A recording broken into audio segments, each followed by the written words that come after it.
Hi, welcome to Lies and Secrets channel. We hope you will have fun with us. Enjoy watching. I'm 44 years old, 5'6", with a figure that's somewhere between soft and sturdy. I describe myself as curvy with H***** that don't quite fit into the jeans I bought last year and a belly that's more comfortably lived in than flat. My hair's a mess of brown waves that I sometimes call wild, but honestly it's just me forgetting to brush it properly most days. My eyes are brown too, not the warm golden kind but the deep dark shade that doesn't catch the light much. People say I have an expressive face, but I've learned to keep most of my emotions tucked away. You see, life's taught me that some things are easier when you don't let every feeling show that night. It was just me and Max, our golden retriever, sitting in the dimly lit kitchen. The light above the table flickered faintly like it couldn't decide whether it wanted to stay on or give up entirely. The sink was full of dishes I'd been avoiding for 3 days, and the air smelled faintly of coffee and something burnt, probably the toast I forgot about this morning. Max lay sprawled across the floor, his big golden paws stretched out like he had all the space in the world. He's 10 now, with a silver muzzle that reminds me every day how fast time slips by. I poured myself another glass of wine, not a fancy one, just the cheap stuff I picked up at the grocery store. It didn't matter. The taste wasn't the point. The wine was for the ritual, the way it slowed the world down and softened the edges of the day. I sat back in my chair and stared at the bottle, the way the deep red liquid clung to the glass. When I tilted it, I said, breaking the silence. You're probably the only one who really knows me. Max. My voice sounded strange in the stillness, like it didn't belong in the quiet kitchen. Max lifted his head slightly, his ears twitching at the sound of my voice. His dark eyes locked onto mine, and for a moment I swear he looked like he understood me, not just the words but the weight behind them. I laughed softly, shaking my head. That's ridiculous, I muttered, but the laugh didn't reach my eyes. It was the kind of laugh he used to cover up the truth when it feels too heavy to sit with. The truth was I didn't even know where to begin. How do you explain the mess inside your head to a beautiful dog? To anyone really, but it felt safe with him. He wasn't going to judge me or offer solutions I didn't ask for. He'd just listen, or at least pretend to. And that was more than I could say for most people. I leaned forward, resting my elbows on the table, and let the words spill out. It's funny, isn't it? How we end up here in these lives. We didn't exactly plan, for my gaze drifted toward the window where the reflection of the flickering light danced on the glass outside. The world was dark and quiet, the kind of stillness that feels heavier than it should. I never thought I'd be this person, the one who's tired all the time, the one who second-guesses everything, who feels invisible. My voice cracked on that last word, and I quickly cleared my throat as if that could erase the vulnerability. Hanging in the air, Ike let out a soft huff, his tail thumping once against the floor. It was like he was saying on. I'm listening, so I did. I told him about the arguments that started small but grew louder over the years, about the nights spent lying awake next to someone who felt like a stranger. I told him about the things I couldn't bring myself to say to anyone else, about the loneliness that crept in when no one was looking, the way it wrapped itself around me until I couldn't breathe. You ever feel like you're living someone else's life? I asked him, my voice barely above a whisper. Max tilted his head, his eyes never leaving mine. I mean, I know you don't, you're a beautiful dog, but it's like, I look in the mirror and I don't even recognize myself anymore. I laughed again, but this time it sounded more like a sob. God, listen to me pouring my heart out to you like you're going to give me advice or something. I reached down to scratch behind his ears and he leaned into my hand, his fur warm and soft against my palm. You're a good listener, though, I'll give you that, I murmured, trying to steady my breathing. The room felt too quiet now, the silence pressing in like a weight. I took another sip of wine, letting the warmth spread through me, and stared at the scratched wooden table. The next morning, the sunlight filtered through the kitchen window, but it felt muted, almost reluctant to brighten the room. I sat at the same table, my hands wrapped around a mug of coffee that had gone cold. Max was at my feet, his head resting on his paws, watching me like he always did. He had this way of making me feel seen even when I didn't want to be. The day stretched ahead of me, empty and uncertain. My phone buzzed on the counter, but I didn't move to check it. I knew who it was, another message I didn't have the energy to respond to. Instead, I focused on the rhythmic sound of Max's tail, tapping the floor as I rubbed the top of his head. By the time the afternoon rolled around, the house felt smaller, like the walls were closing in. I couldn't sit still anymore, so I grabbed Max's leash and we headed outside. The air was crisp and the sky was one of those pale winter blues that made everything seem colder. I pulled my coat tighter around me, shivering against the wind, but Max didn't seem to mind. His tail wagged as he sniffed at everything like it was the first time he'd ever been outside. We walked down the street past houses with curtains drawn tight and driveways scattered with fallen leaves. Felt strange, like the whole neighborhood was holding its breath. I kept my head down, avoiding the occasional glance from a passing car or a neighbor out raking their yard. Max, on the other hand, was in his element, tugging at the leash to explore every scent. We ended up at the park, a quiet spot with a small pond and a few weathered benches. There was no one else around, just the sound of the wind rustling through the trees and the distant hum of traffic. I let Max off the leash and he bounded toward the water, his golden fur catching the weak sunlight. I sat on one of the benches, my hands shoved deep into my coat pockets, watching Max chase after a flock of geese that scattered into the sky. I felt a pang of something I couldn't quite name, longing maybe or regret. It was hard to tell the difference these days. "You've got it all figured out, don't you?" I called out to him, my voice carrying across the empty park.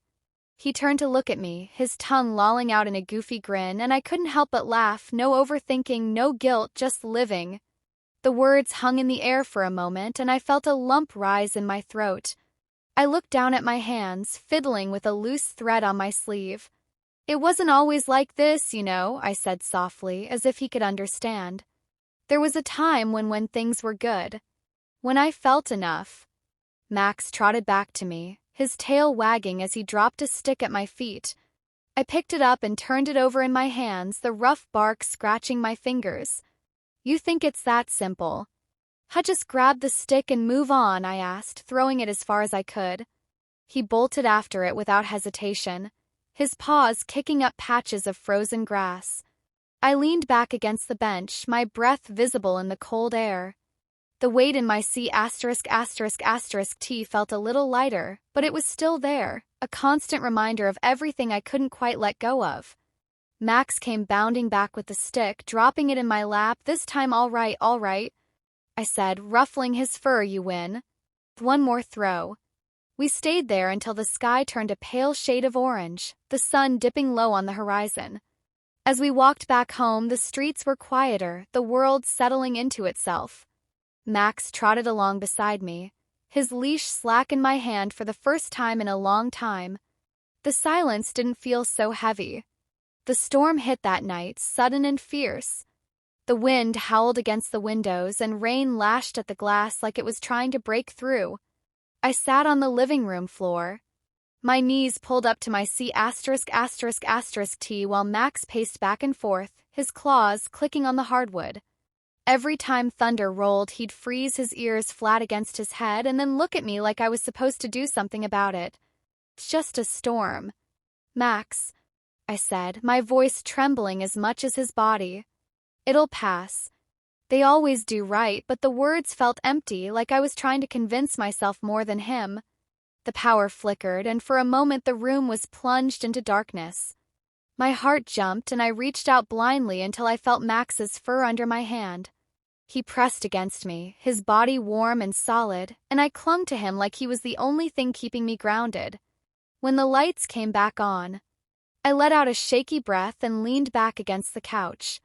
Max settled beside me, his head resting on my lap. The storm outside felt like it mirrored the chaos inside me. All the things I'd been trying to keep bottled up. "I used to love storms," I said, running my fingers through his fur. "When I was a kid, I'd sit by the window and watch.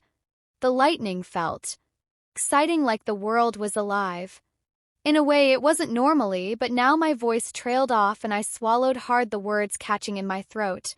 Max shifted his big brown eyes looking up at me, and I felt tears sting the corners of mine. Now it just feels like everything's out of control. I whispered like I'm stuck in the middle of it and I can't find my way out. The thunder rumbled again, softer this time, and I closed my eyes, letting the sound wash over me. You ever feel like that, Max? I asked, my voice barely audible, like you're so lost. He didn't answer, of course, but his tail thumped against the floor, slow and steady like a heartbeat. I let out a bitter laugh, wiping at my face. I know, what a stupid question. You're just a beautiful dog. You don't have to deal with any of this mess. But even as I said it, I couldn't shake the feeling that he understood, at least in some small way, maybe not the words, but the weight behind them. The way I felt like I was unraveling piece by piece, and no matter how hard I tried to hold it together, it was slipping through my fingers. The storm began to ease, the wind dying down to a whisper, and the rain softening to a gentle patter. I sat there with Max for a long time, the room quiet except for the occasional crackle of thunder in the distance. I don't know what to do, I admitted, finally, my voice breaking. I feel like I'm failing at everything, at being a wife, a friend, even at being me. Max let out a low whine and nuzzled his head against my leg.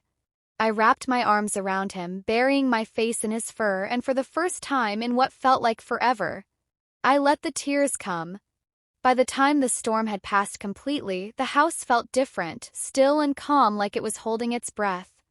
I stayed there on the floor with Max, my hands resting on his back, his steady breathing, a reminder that some things were still solid, still real. We'll figure it out, won't we? I murmured, scratching behind his ears. Somehow his tail wagged just once and I let out a small, shaky laugh. It wasn't much, but it was something, and for now that was enough. The next morning the sky was clear, the kind of blue that felt sharp and endless. The storm had left behind a crisp stillness, and the air smelled clean, like everything had been washed new. I stood in the doorway with a cup of coffee, watching Max sniff around the yard.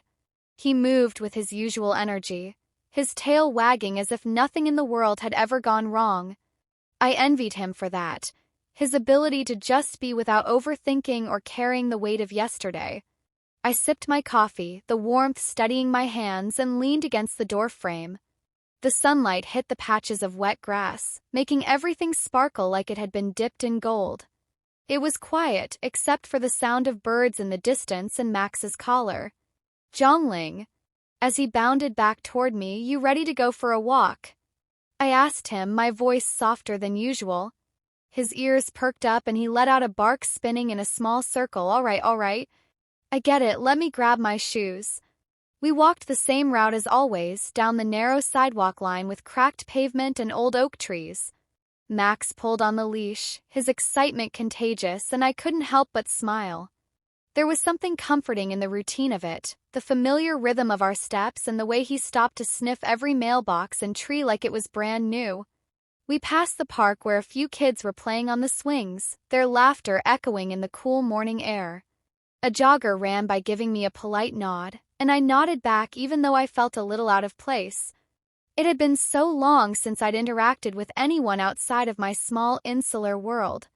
When we reached the edge of the neighborhood where the houses thinned out and the road opened up to a small field, I stopped and looked out at the horizon. The grass swayed in the breeze and the sunlight reflected off the dew, creating tiny rainbows.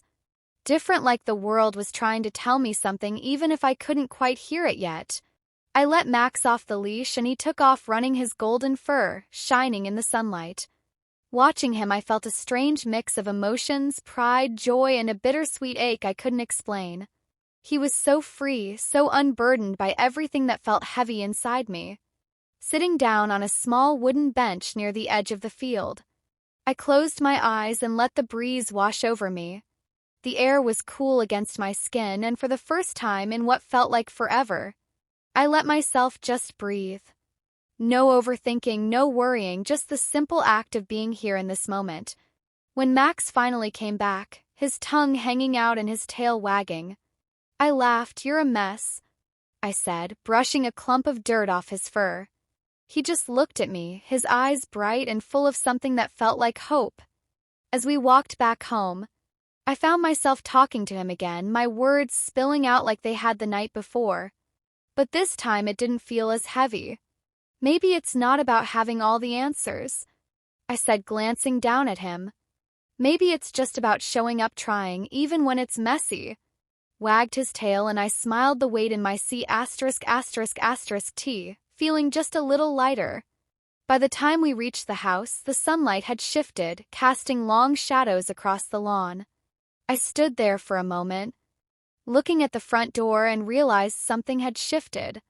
It wasn't much, just a small flicker of something I couldn't quite name, but it was there, quiet and steady like the first spark of a fire.